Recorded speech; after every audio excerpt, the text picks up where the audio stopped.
दौड़ता भागता मोनू अपने घर पहुंचा। सारे खिड़की दरवाजे बंद करके सांस उतारने के लिए बिस्तर पर बैठा और बैठते ही उसे महसूस हुआ कि उसकी बगल में कोई और भी बैठा है। लेकिन मोनू के साथ पिछले कुछ दिनों से लगातार ऐसा हो रहा है। रात को जब मोनू घर लौटता है तो कुत्ते उसे खूब दौड़ाते हैं और घर में कोई ऐसा मौजूद है जो मोनू के सामने होता है लेकिन उसे दिखाई नहीं देता।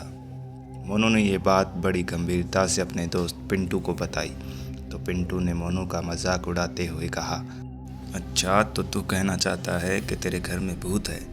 मोनू ने कहा, मैं कहना नहीं चाहता बल्कि मेरे घर में सच में भूत है। पिंटू ने कहा, अच्छा चल मुझे भी मिला तेरे घर के भूत से। इसी एक छोटी सी बहस के बाद मोनू और पिंटू दोनों पहुँचे मोनू के घर और जाते ही दोनों ने अपनी ज़िंदगी के साथ खिलवाड़ यानी शराब पीना शुरू किया। ज़मीन पर बैठे दोनों अपनी अपनी बहादुरी के डींगे हाँकते हुए शराब पिए जा रहे थे। लेकिन जब पानी की बोतल पूरी खाली हो गई तब पिंटू लड़खड़ाता हुआ अपनी जगह पर खड़ा होकर रसोई की ओर चला फ्रिज से पानी की बोतल लाने के लिए। पिंटू को इतनी चढ़ चुकी थी कि वो दीवार को पकड़ता पकड़ता रसोई तक पहुंचा और फिर फ्रिज तक। जैसे ही पिंटू ने फ्रिज का दरवाज़ा खोला तो एक पल में पिंटू का सारा नशा उतर गया और उसकी एक भयानक चीख पूरे घर में गूंजी क्योंकि फ्रिज में एक लड़की का कटा सर पड़ा था। पिंटू की चीख सुनकर मोनू भी दौड़कर रसोई में आया और उसने पूछा कि क्या हुआ, वो चीखा क्यों। तो फटी आंखों से घुटनों के बल बैठे पिंटू ने मोनू की तरफ देखते हुए कहा, वो देख भाई, तेरे फ्रिज में क्या है। मोनू ने फ्रिज की तरफ देखा और फिर कहा, लगता है भाई तुझे चढ़ चुकी है, तू और मत पी।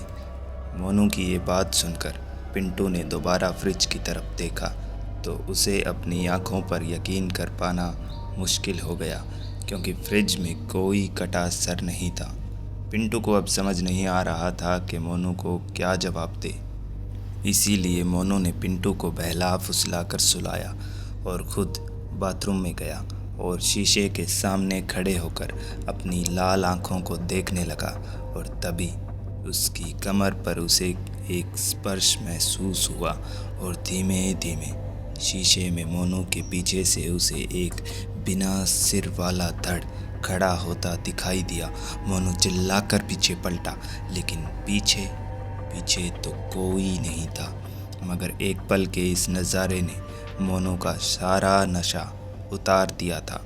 मोनू दौड़कर बाथरूम से बाहर निकलकर उसी कमरे में आया जहां पिंटू लेटा था।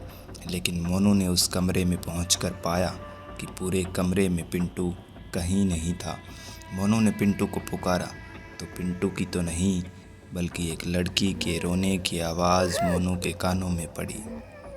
मोनू ने इधर उधर देखा तो पाया एक कोने में एक लड़की घुटनों में सर दबाए बैठी सुबक रही थी और जब मोनू ने उससे पूछा कौन हो तुम, तो एकदम उस लड़की का रोना बंद हुआ और उसने कहा, मैं हूँ अनामिका। और इतना बोलकर उस लड़की ने अपनी गर्दन उठाई। उसका चेहरा देख मोनू के पूरे बदन में एक बिजली सी दौड़ पड़ी। मोनू दौड़ा कमरे से बाहर और सीढ़ियों से दौड़ता हुआ छत पर पहुंचकर पानी की टंकी के पीछे छुप गया। कुछ देर वैसे ही एक औरत के रोने की आवाज़ मोनू को चारों तरफ से आती सुनाई देती गई और जब कुछ देर बाद वो आवाज़ शांत हुई तब मोनू ने एक चैन की सांस लेकर सर टंकी से लगाया और सर टंकी पर लगते ही अंदर एक सख्त सी चीज़ मोनू को महसूस हुई। मोनू ने इधर उधर देखकर खड़े होकर टंकी खोली और चांद की रोशनी में जो मोनू ने देखा वो देखकर उसकी आंखें फटी की फटी रह गई क्योंकि टंकी के अंदर पिंटू की पत्थरों से बंधी लाश पड़ी थी। पिंटू की लाश टंकी में मिलना और अनामिका का मोनू के घर में होना, ये सब झेलने की मोनू के अकेले की बस की बात नहीं थी।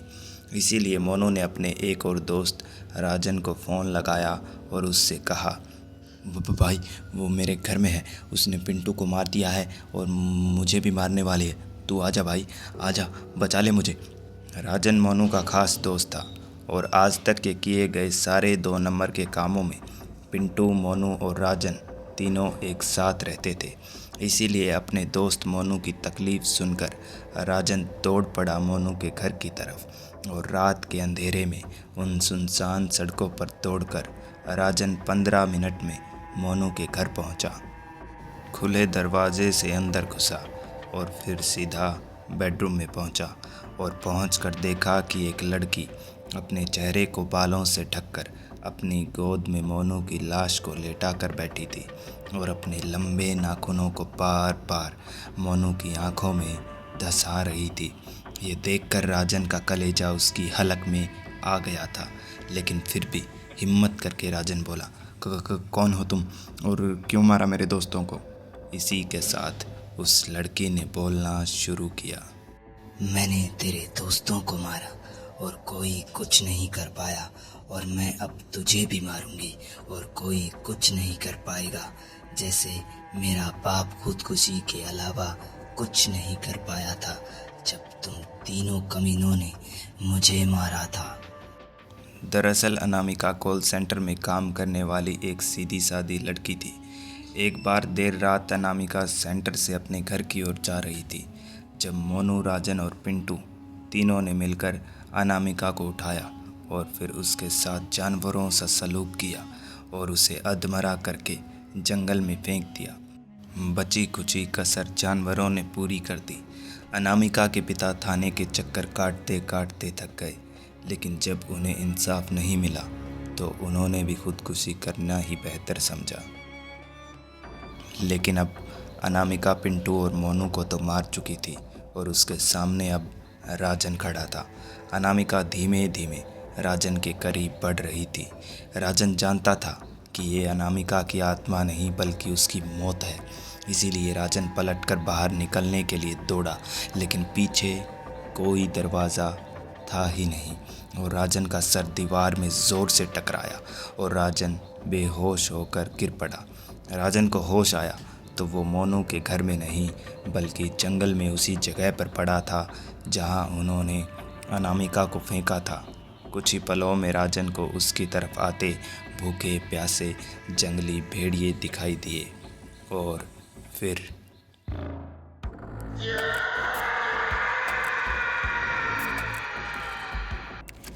मैं हूँ अनामिका। और ये थी रेड स्केरी पॉडकास्ट में आज की कहानी।